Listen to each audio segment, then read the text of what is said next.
लोकतंत्र का महापर्व में कुछ ही समय बाकी है। जो यहाँ पर लोकसभा चुनाव होने वाले हैं मध्य प्रदेश के आगर मालवा में, हम यहाँ पर उपस्थित कि यहाँ के जो लोकसभा चुनाव को लेकर मुस्लिम वर्ग क्या चाहता है और मुस्लिम वर्ग के दिलों में क्या है।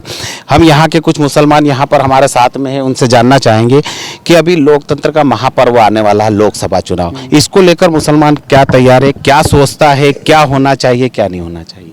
सबसे पहले तो मैं बताना चाहता हूँ मुस्लिम वर्ग सबसे ज़्यादा अधिक से अधिक मतदान करे, क्योंकि लोकतंत्र का है। ऐसा कोई भी मुस्लिम व्यक्ति ना बचे जिसने 18 वर्ष पूरे कर लिए हो, जिसका मत आ गया हो, मत ना डाले। सारे मुस्लिम समाज मतदान करे। दूसरा मैं कहना चाहता हूँ कि शिक्षा पे थोड़ा सा कमज़ोर है मुस्लिम समाज, तो सरकार ऐसी योजना लाए जिससे मुस्लिम का हर व्यक्ति, हर बच्चा शिक्षित हो।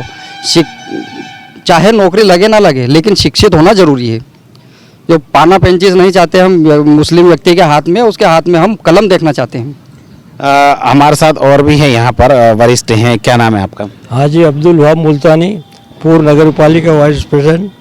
ये बताइए, जो केंद्र सरकार योजनाएं चला रही है जैसे आयुष्मान योजनाएं हैं, और या फिर अपन बात करें तो अपने आवास योजना है, उसका लाभ मुसलमानों तक पहुंच पा रहा है या नहीं पहुंच पा रहा है? देखो, केंद्र की जो आयुष्मान योजना है वो एक तरीके से बहुत अच्छी है, लेकिन जिनको आयुष्मान कार्ड केंद्र सरकार द्वारा या राज्य सरकार द्वारा बना के दिए गए हैं, उसका सही मानों में सदुपयोग नहीं होता है।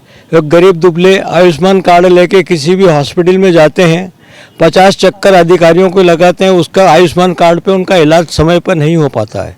कई आदमी उसके चक्कर में मौत के घाट भी उतर जाते हैं। दूसरा, विकास वाली बात है, आगर मालवा एक नैरोगेज लाइन से जुड़ा हुआ था। इमरजेंसी के टाइम पे नैरोगेज लाइन को बंद कर दिया गया, मतलब रेलवे लाइन को। उसके बाद से आगर जिला तो अभी बना है वर्तमान में। जब से मतलब आगर वासियों ने, मतलब चाहे हिंदू हो चाहे मुसलमान हो, सब ने अपनी एक ही डिमांड रखी कि आगर क्षेत्र का विकास हो, उनको रोजगार मिले। लेकिन रेलवे लाइन का आज तक कहीं से कहीं तक अता पता नहीं है।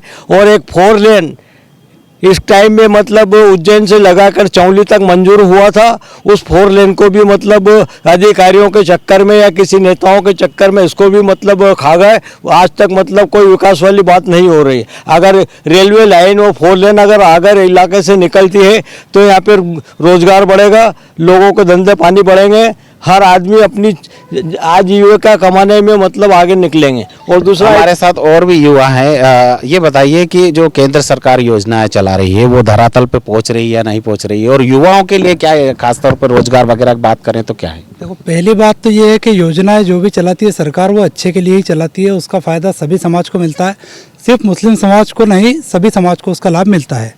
दूसरी बात है, योजनाएं जो भी हो, जैसे कांग्रेस के टाइम पे इंदिरा आवास योजना चलती थी, वह पीएम आवास योजना बन चुकी है।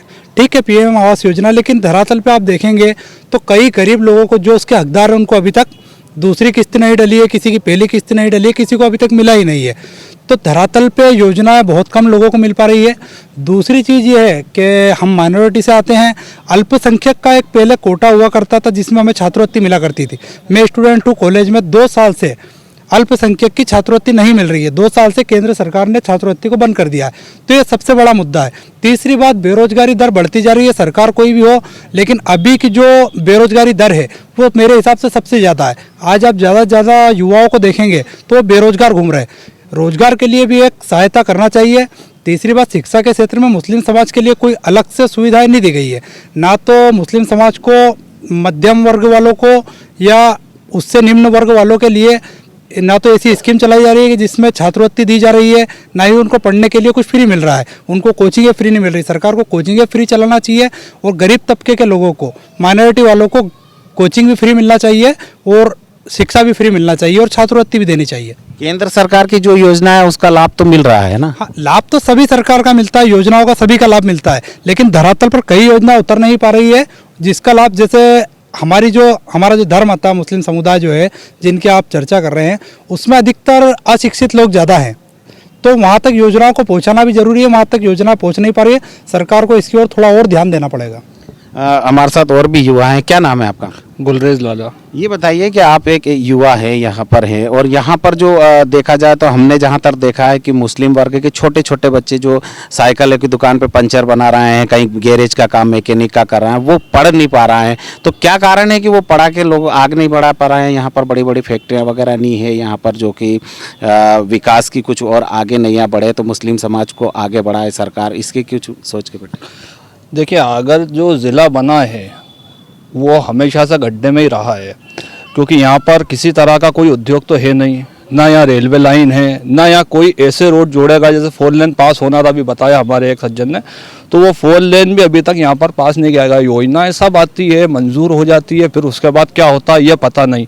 दूसरी चीज़, बच्चों के जो आप बता रहे हैं, बच्चों का ये है साहब के पढ़ाना सब चाहते हैं, उन्हें अच्छे अच्छे एजुकेशन भी देना चाहते हैं, उसके बाद उन्हें नौकरी करवाना भी चाहते हैं या अपने बिजनेस खुलवाना भी चाहते हैं, लेकिन स्थिति ये है यहाँ पर कि यहाँ पर कमाई का कोई साधन तो है नहीं, ना कोई उद्योग है। उसके बाद में अल्पसंख्यक कोटे में जो मंत्रालय आता है, हमारा जो अल्पसंख्यक मंत्रालय, उन्हें कुछ इसमें से ऐसे प्रावधान पास करना चाहिए या कुछ ऐसी स्कीम लाना चाहिए कि जिसमें अल्पसंख्यक समुदाय का या अल्पसंख्यक समाज में जो भी आ रहे हैं उन सब वर्गों में या फिर उन कैटेगरी में जितने भी लोग आ रहे हैं सबका भला हो। उसके हिसाब से एक कोई योजना चालू करके उनको शिक्षित करना चाहिए। शिक्षित होंगे तो ये बेरोजगारी ख़त्म होगी, और ये 5-5 जो उठा रहा है आज हमारे बच्चे, ये भी कल को हाथ में कलम उठाएंगे और काम करेंगे। केंद्र सरकार जो योजनाएं चलाती, जैसे देखा जाए तो यहाँ पर आगर जिले में पानी की कोई कमी नहीं है, तो बड़े बड़े कारखाने उद्योग वगैरह यहाँ पर खुले जिससे रोजगार मिले, ऐसा कुछ?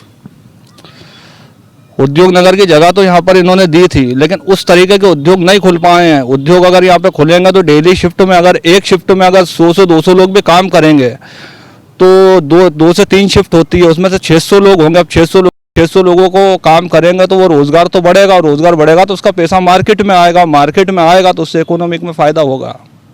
हमारे साथ और भी साथी हैं युवा। क्या नाम है आपका? इरफान नाम है मेरा।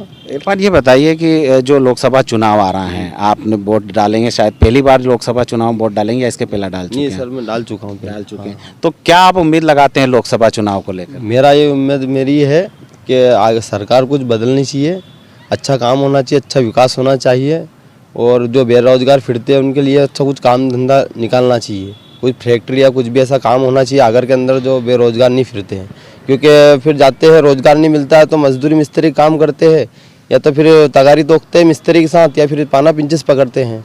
तो मेरा ये मानना है कि सरकार से मेरा ये निवेदन है कि बेरोजगार को कुछ काम दिलाया जाए। लोगों का ये मानना है कि मुस्लिम युवाओं के लिए बात करें, इमरान की ये बताइए कि जो केंद्र सरकार है, जो मुसलमानों के लिए क्या ऐसी योजनाएं लाना चाहिए जो कि मुसलमान आगे तक का बढ़े? मुस्लिमों के लिए सबसे पहला तो शिक्षा और रोजगार की बात होना चाहिए। अभी सबसे ज़्यादा जो समस्या है वो शिक्षा और रोजगार को लेकर है। दूसरी बात एक यहाँ पर ये है कि जैसे हमारा जो देश है वहाँ पे जो सबसे बड़ी समस्याएं हैं वो शिक्षा की, जब शुरुआती शिक्षा होती है, वो शुरुआती शिक्षा के लिए ऐसे कुछ उपाय करने चाहिए सरकार को, जिससे कि अल्पसंख्यक गरीब परिवार भी अपने बच्चों को आसानी से अच्छे स्कूलों में पढ़ा पाए। जैसे आज स्कूलों की जो प्राइवेट स्कूल है उनकी फ़ीस बढ़ती जा रही है, लगातार मनमानी फ़ीस वसूल रहे हैं, एक फ़ीस नहीं है सबकी। इस टाइप से सरकार को कुछ लाना चाहिए कि जिसमें गरीब बच्चों को भी एडमिशन मिल सके और अच्छी शिक्षा प्राप्त हो सके। आप एक युवा हैं, बताया जाता है कि मुस्लिम इस टाइम पे मुसलमानों के मन में डर भरा रहा है। बताते हैं भय है कि हिंदू मुस्लिम ज़्यादातर चल रहा है। तो क्या आपको ऐसा लगता है कि हिंदू मुसलमान वगैरह चल रहा है? ऐसा थोड़ा बहुत चल तो रहा है, डर तो है युवाओं के मन में भी, मुस्लिमों के मन में भी डर तो है। उसकी वजह यह, उसका कारण यह है कि मुस्लिमों की सुनवाई बहुत कम होती जा रही है। अधिकतर आप देखेंगे कि कोई भी केस होता है या कोई भी छोटा सा एक विवाद भी हो जाता है, जिसमें मान लो कि किसी भी समाज का व्यक्ति हो, अगर मुस्लिम समाज के व्यक्ति से विवाद हो जाता है तो उसमें ऐसा डर का माहौल बन चुका है कि प्रशासन मुस्लिम समाज का साथ नहीं देगा। तो प्रशासन को भी आगे रहकर थोड़ा सा समझाना चाहिए, जागरूक करना चाहिए कि प्रशासन सबके लिए बराबर है। उसमें प्रशासन पीछे हटता जा रहा है और लगता है कहीं ना कहीं डर का माहौल इसलिए होता जा रहा है कि मुस्लिमों को पीछे दबाया जाता है, उनकी सुनवाई नहीं की जाती है। कहीं भी विवाद होगा तो मुस्लिमों को ही उल्टा दबाया जाएगा। आप काफ़ी वरिष्ठ हैं, तो ये बताइए कि यह आपको ऐसा लगता है कानून व्यवस्था में कुछ परिवर्तन होना चाहिए? कानून व्यवस्था में तो मतलब इस कदर परिवर्तन होना चाहिए कि कोई भी गरीब आदमी अपना काम लेने के लिए, करवाने के लिए जाता है। जैसे आज आगर ज़िले की मैं बात बताता हूँ मैं आपको, कलेक्टर ऑफिस यहाँ पर सारंगपुर रोड पे बना है, तहसील का ऑफिस आगर से 7 किलोमीटर दूर बना है। एक गरीब आदमी अगर तहसीलदार से मिलने के लिए जाएगा, उसके पास में भाड़े के पैसे नहीं हैं, वो काम कराने के लिए क्या जाएगा? या तो शासन को चाहिए कि कलेक्टर ऑफिस से लगा के तो तहसील ऑफिस तक कोई भी एक सिटी बस का अरेंजमेंट करे। कोई भी ज़रूरतमंद अपनी ज़रूरत को पूर्ति करने के लिए अधिकारियों के पास में मतलब उस बस में जाके बैठ सके, निःशुल्क सेवा उनको देना चाहिए। मतलब आने जाने में काफ़ी परेशानी बहुत आती है यहाँ से। परेशानी, एक गरीब आदमी तो मतलब वहाँ तक जा ही नहीं सकता है। एसडीएम ऑफिस मतलब उज्जैन रोड पे बना दिया, कलेक्टर ऑफिस सारंगपुर रोड पे बना दिया। एक गरीब आदमी बीपीएल का कार्ड में अगर कुछ संशोधन कराना है, वो तहसील कार्यालय में जाएगा तो उसको मतलब जाने आने में 10 रुपये का खर्चा करना पड़ेगा उसमें। और वहाँ जाने के बाद में कर्मचारी सही तरीके से जवाब नहीं देते हैं, वो बेरंग वापस लौट कर आते हैं। एक छोटे छोटे काम के लिए उस छोटे से आदमी को 4-4, 6-6 चक्कर तहसील के लगाना पड़ते हैं। प्रशासन में चुस्ती लाना चाहिए, ये गवर्नमेंट का काम है।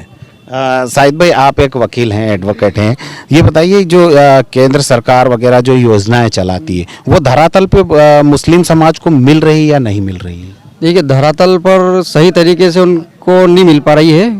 उसका कारण बहुत सारे हैं, क्योंकि अधिकारी जो है वो खुद चाहते नहीं है कि वो धरातल पर पहुँचे।